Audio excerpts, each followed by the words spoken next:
Let's take a look at the profiles of the main personalities of that day. Let me start with the counsels of both the defense and the prosecution. Sina Attorney Carlo Narvasa ng defense at Attorney Amando Ligutan ng prosecution ang nanguna dito sa magkabilang panig.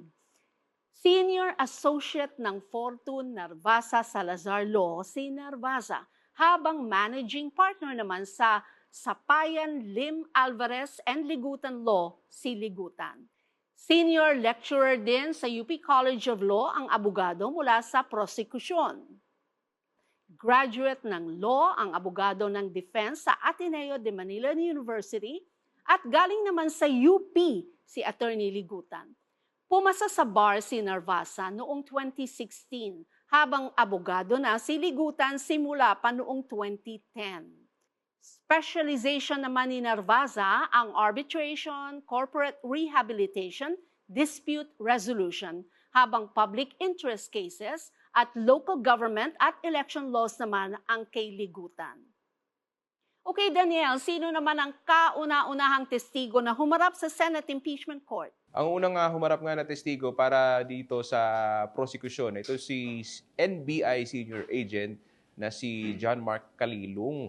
At sino ba itong si John Mark Calilong? Itong si Calilong ay isang well-trained at experienced sa larangan nga ng digital forensic. Sinasabi nga na identifying tsaka yung pagpepreserba ng digital evidence, isa sa mga nasagot niya. At siya ay member ng NBI Cybercrime Division Team at active member since 2022. Siya nga yung ginawang testigo ng prosecution upang ma-authenticate nga yung naalala natin, no, yung pagbabanta ni VP Sara sa buhay nga ni Pangulong Marcos Jr., ni First Lady Liza Araneta Marcos, pati na rin ni dating House Speaker Martin Romualdez.